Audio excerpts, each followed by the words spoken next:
दोस्तों, आप सभी ने अक्सर यह सुना होगा कि मनुष्य को उसके अच्छे या बुरे कर्मों का फल अवश्य भोगना पड़ता है। लेकिन आज की इस वीडियो में हम जानेंगे कि क्या माता पिता के अच्छे और बुरे कर्मों का फल उनकी संतान को भी भोगना पड़ता है। नमस्ते दोस्तों, हमारे चैनल में एक बार फिर से आप सभी का दिल से स्वागत है। जैसे संतान अच्छे या बुरे कर्म करती है तो उसका फल उनके माता पिता को भी भोगना पड़ता है, वैसे ही माता पिता के अच्छे और बुरे कर्मों का फल उनकी संतान को भी मिलता है और उन्हें भी उसका भोग करना पड़ता है। आज की वीडियो बहुत ही महत्वपूर्ण और ज्ञानवर्धक होने वाली है, तो कृपया वीडियो के अंत तक बने रहें। अब हम कहानी शुरू करते हैं। एक समय की बात है, एक महान तपस्वी अपने आश्रम में रहता था। एक दिन उसकी पत्नी ने पूछा, स्वामी, क्या माता पिता के अच्छे और बुरे कर्मों का फल उनकी संतान को भी भोगना पड़ता है? तब महात्मा ने कहा, हे देवी, माता पिता के अच्छे और बुरे कर्मों का फल उनकी संतान को अवश्य ही भोगना पड़ता है। आज मैं आपको एक प्राचीन कथा सुनाता हूं, जिसे सुनने के बाद आपको पता चल जाएगा कि कैसे माता पिता के कर्मों का फल उनकी संतान को मिलता है और उन्हें भोगना पड़ता है। फिर महात्मा ने कथा सुनाना आरंभ किया और बोले, हे देवी, प्राचीन समय की बात है। एक गांव में एक गरीब आदमी रहता था। वह अत्यंत निर्धन था और किसी तरह मेहनत मजदूरी करके अपने घर का पालन पोषण करता था। उसे मजदूरी में पूरे दिन काम करने के बाद 50 रुपए मिलते थे। उसमें से वह 25 रुपए रोजाना दान कर देता था और बाकी 25 रुपए से अपने परिवार का गुजारा करता था। इस प्रकार कुछ समय बीतने के बाद उसके घर में एक लड़के का जन्म हुआ। अब उस गरीब आदमी के परिवार में 3 सदस्य हो गए, पति, पत्नी और एक लड़का। धीरे धीरे उनके गुजारे में उस आदमी को कठिनाइयों का सामना करना पड़ा, क्योंकि महंगाई दिन प्रतिदिन बढ़ती जा रही थी। फिर एक दिन उस आदमी के लड़के ने अपने पिता से पूछा, पिताजी, आप रोजाना 50 रुपए कमाते हैं, जिसमें से 25 रुपए दान कर देते हैं। बाकी पैसों में हम अपना गुजारा कैसे करेंगे? उस आदमी ने चुपचाप देखा और उसकी पत्नी ने कहा, बेटा, ऐसी कोई बात नहीं है।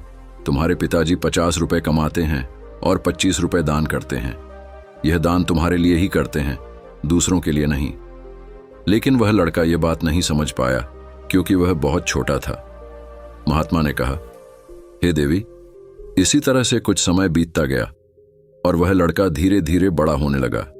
जब वह लड़का 7 साल का हुआ, एक दिन वह आदमी काम करके शाम के समय घर लौट रहा था।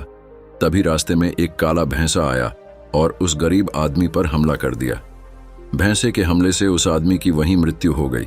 जब उस आदमी की पत्नी और उसके लड़के को पिता की मृत्यु की खबर मिली तो उन्हें बहुत दुख हुआ।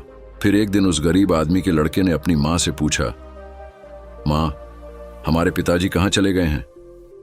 उस गरीब आदमी की पत्नी ने कहा, बेटा, तुम्हारे पिताजी हम सबको छोड़कर यमपुरी में यमराज के पास चले गए हैं।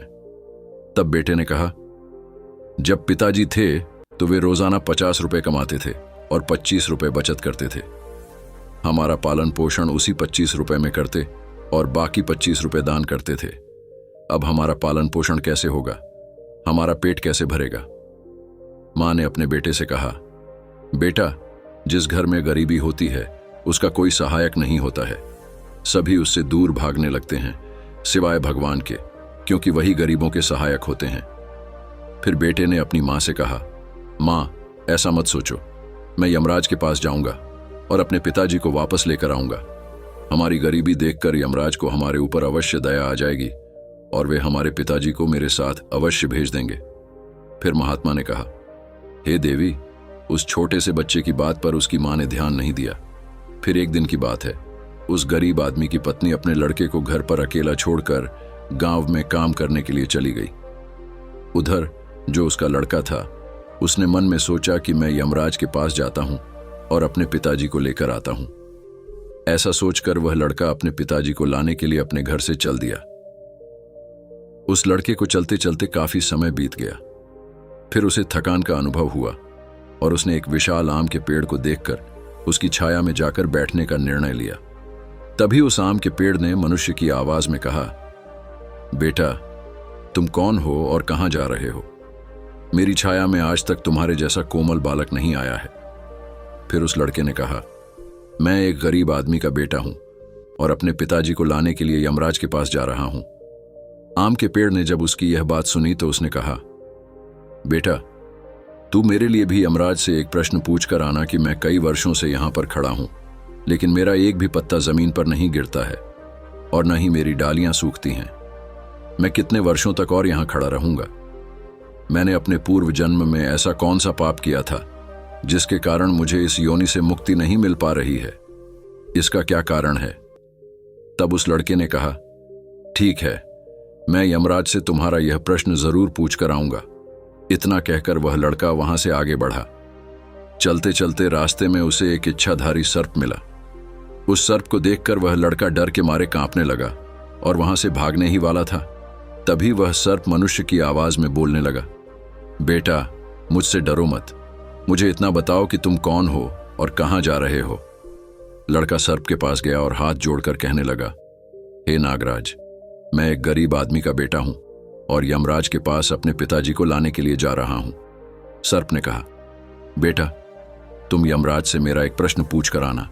मैं कई वर्षों से यहां पड़ा हुआ हूं, मुझसे अब चला भी नहीं जाता। मेरे शरीर में इतनी भी शक्ति नहीं है कि मैं थोड़ा सा भी चल फिर सकूं। मैंने अपने पूर्व जन्म में ऐसा कौन सा पाप किया था जिसके कारण मुझे इस योनि से मुक्ति नहीं मिल पा रही है? इसका क्या कारण है? तब लड़के ने कहा, ठीक है, मैं यमराज से तुम्हारा यह प्रश्न पूछकर जरूर आऊंगा। इतना कहकर वह लड़का आगे चलने लगा। फिर चलते चलते रास्ते में उसे एक किसान मिला। किसान ने कहा, बेटा, तुम कौन हो और कहां जा रहे हो? देखने में तो तुम बड़े ही सुकुमार और कोमल लग रहे हो। फिर उस लड़के ने कहा, मैं एक गरीब आदमी का बेटा हूं और यमराज के पास अपने पिताजी को लाने के लिए जा रहा हूं। फिर उस किसान ने कहा, तुम यमराज से मेरा एक प्रश्न पूछ कर आना। मैं चलते हुए राहगीरों की प्यास बुझाने के लिए कई सालों से यहां एक बावड़ी खुदवा रहा हूं, लेकिन इसमें पानी अभी तक नहीं निकला है। मैंने अपने पूर्व जन्म में ऐसा कौन सा पाप किया था जिसके कारण इस बावड़ी में पानी नहीं निकला है? मैंने इसमें बहुत पैसे भी खर्च किए हैं। इसका क्या कारण है? लड़के ने कहा, ठीक है, मैं यमराज से तुम्हारा यह प्रश्न जरूर पूछ कर आऊंगा। इतना कहकर वह लड़का वहां से आगे की ओर चलने लगा। चलते चलते रास्ते में उसे एक बड़ा तालाब मिला। फिर वह लड़का तालाब के किनारे गया और पानी पीने लगा। तभी उस तालाब से तैरती हुई एक बत्तख आई और कहने लगी, बेटा, तुम कौन हो और कहां जा रहे हो? तब उस लड़के ने कहा, मैं गरीब आदमी का बेटा हूं और मैं यमराज के पास अपने पिताजी को लाने के लिए जा रहा हूं। महात्मा ने कहा, हे देवी। उस लड़के की बात सुनकर उस बत्तख ने कहा, बेटा, तुम यमराज से मेरा एक प्रश्न पूछ कर आना। कई वर्षों से मैं इस तालाब में भटक रही हूं। मेरी 7 पीढ़ियां गुजर गई हैं, परंतु मैं अभी तक इसी तालाब में रह रही हूं। मैंने अपने पूर्व जन्म में ऐसा कौन सा पाप किया था जिसके कारण मुझे इस योनि से मुक्ति नहीं मिल पा रही है? इसका क्या कारण है? तब लड़के ने कहा, ठीक है, मैं यमराज से तुम्हारा यह प्रश्न जरूर पूछ कर आऊंगा। इतना कहकर वह लड़का वहां से आगे की तरफ बढ़ने लगा। चलते चलते वह तालाब के दूसरे किनारे पर पहुंच गया। दूसरे किनारे पर पहुंचकर उसने देखा कि एक मरा हुआ बगुला वहां पड़ा हुआ है। जब वह लड़का उस मरे हुए बगुले को लांघ कर जाने लगा तो वह मरा हुआ बगुला कहने लगा, बेटा, तुम कौन हो और कहां जा रहे हो? उस लड़के ने उसकी आवाज सुनकर कहा, मैं एक गरीब आदमी का लड़का हूं और यमराज के पास अपने पिताजी को लाने के लिए जा रहा हूं। बगुले ने कहा, तुम यमराज से मेरा एक प्रश्न पूछ कर आना। मेरा शरीर कई वर्षों से इस तालाब के किनारे पर ही पड़ा हुआ है। कभी पानी की लहर आती है तो मेरा शरीर तालाब के अंदर चला जाता है और फिर लहर से वापस किनारे पर आ जाता है। न तो मेरा शरीर गलता है और न ही सड़ता है। इतने सालों से जैसे का तैसा ही है। मैंने अपने पूर्व जन्म में ऐसा कौन सा पाप किया था जिसके कारण मुझे इस शरीर से मुक्ति नहीं मिल पा रही है? इसका क्या कारण है? लड़के ने कहा, ठीक है, मैं यमराज से तुम्हारा यह प्रश्न जरूर पूछ कर आऊंगा। इतना कहकर वह लड़का वहां से चलने लगा और चलते चलते यमपुरी में पहुंच गया। वहां पहुंचकर उसने यमराज को प्रणाम किया और हाथ जोड़कर कहने लगा, हे यमराज, मेरे पिताजी कहाँ हैं? जब मेरे पिताजी घर पर थे तो वे रोजाना 50 रुपए कमाते थे, जिसमें से 25 रुपए दान कर देते थे और बाकी 25 रुपए में हमारा पालन पोषण करते थे। लेकिन अब मेरे पिताजी घर पर नहीं हैं तो मैं और मेरी माँ भूखे मर रहे हैं। आप उन्हें जल्दी से मेरे साथ हमारे घर भेज दीजिए। फिर यमराज ने उस लड़के की बात सुनकर कहा, ठीक है, मैं तुम्हारे पिताजी को घर भेज दूंगा, पहले तुम यहां पर बैठो। यमराज ने उस लड़के को अपने पास बैठाया और उसे भोजन कराया। भोजन कराने के बाद पूछा, तुम्हें और क्या चाहिए? फिर उस लड़के ने रास्ते में जो जो मिले थे उनके प्रश्न यमराज से पूछे। यमराज ने उन सभी के प्रश्नों का उत्तर दिया और कहा, बेटा, तुम जाते समय उन सबको उनके उत्तर बताते जाओ। फिर यमराज ने कहा, बेटा, तुम अपने घर जाओ, तुम्हारी माँ तुम्हारा इंतजार कर रही है, तुम्हारे पिताजी तुम्हारे घर पर पहुंच जाएंगे। फिर वह लड़का यमराज को प्रणाम करके वहां से वापस अपने घर के लिए चलने लगा। चलते चलते रास्ते में सबसे पहले उसे वहीं मरा हुआ बगुला मिला जो तालाब के किनारे पर पड़ा हुआ था। उस लड़के को देखकर वह मरा हुआ बगुला कहने लगा, बेटा, क्या तुमने यमराज से मेरा प्रश्न पूछा था? तब उस लड़के ने कहा, हाँ, मैंने यमराज से तुम्हारा प्रश्न पूछा था। यमराज ने कहा कि तुम पहले बहुत बड़े विद्वान थे, परंतु तुमने किसी को भी अपना ज्ञान नहीं बताया। अब मर गए हो तो वह ज्ञान तुम्हारे अंदर ही अंदर खोल रहा है। जब तक तुम अपना ज्ञान किसी को नहीं बताओगे तब तक तुम्हारी आत्मा को शांति नहीं मिलेगी। फिर उस मरे हुए बगुले ने कहा, बेटा, अब ऐसी हालत में मेरे पास ज्ञान लेने के लिए कौन आएगा? तुम मेरा ज्ञान ले लो। फिर उसने उस लड़के को जितना भी उसके पास ज्ञान था वह सारा ज्ञान दे दिया। ज्ञान देने के बाद तुरंत ही उसकी आत्मा को मोक्ष की प्राप्ति हो गई। फिर वह लड़का आगे बढ़ा। चलते चलते उसे वहीं बतख मिली। बतख ने कहा, बेटा, क्या तुमने यमराज से मेरा प्रश्न पूछा था? लड़के ने कहा, हाँ, यमराज से मैंने तुम्हारा प्रश्न पूछा था। उन्होंने कहा कि तुम्हारे अंदर अमृत है, जब तक तुम इस अमृत को किसी को नहीं दोगी तब तक तुम इसी तरह व्याकुल रहोगी। बतख ने कहा, बेटा, अब कौन मिलेगा मुझे? तुम ही मेरा अमृत ले लो। फिर बतख ने अपना अमृत उस लड़के को दे दिया और अमृत देते ही उसकी आत्मा को मोक्ष की प्राप्ति हो गई। इसी तरह लड़का आगे बढ़ता रहा। फिर चलते चलते रास्ते में उसे वही किसान मिला जो राहगीरों के लिए बावड़ी खुदवा रहा था। किसान ने जैसे ही उस लड़के को देखा बड़े प्रेम से हाथ जोड़कर कहने लगा, बेटा, क्या तुमने यमराज से मेरा प्रश्न पूछा था?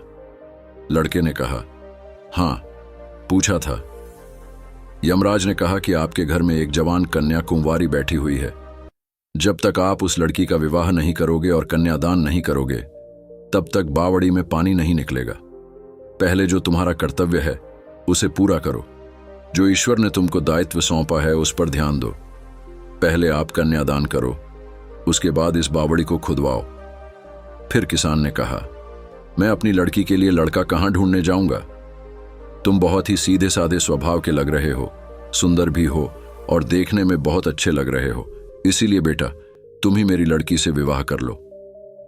फिर किसान ने अपनी लड़की का विवाह उस लड़के के साथ कर दिया और अपनी लड़की को बहुत सारा धन देकर विदा कर दिया। फिर वह लड़का आगे बढ़ा। चलते चलते उसे वही इच्छाधारी सर्प मिला। सर्प ने कहा, बेटा, क्या तुमने यमराज से मेरा प्रश्न पूछा था? लड़के ने कहा, हाँ, मैंने यमराज से तुम्हारा प्रश्न पूछा था।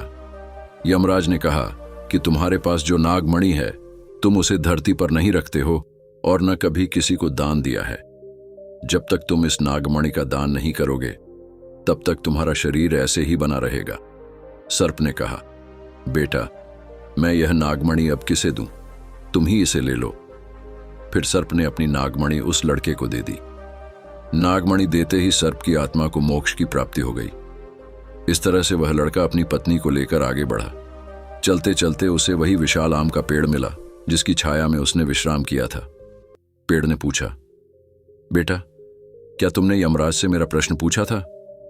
लड़के ने कहा, हाँ, पूछा था।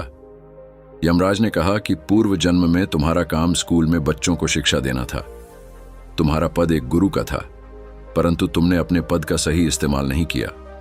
तुम शिक्षा देने के बदले छोटे छोटे बच्चों से अपना काम करवाते थे और उन्हें अच्छी तरह से शिक्षा नहीं देते थे। तुम पूर्व जन्म में बहुत बड़े विद्वान थे, परंतु तुमने उन बच्चों को शिक्षा नहीं दी। उन्हीं बच्चों के श्राप के कारण तुम हिलडुल नहीं सकते।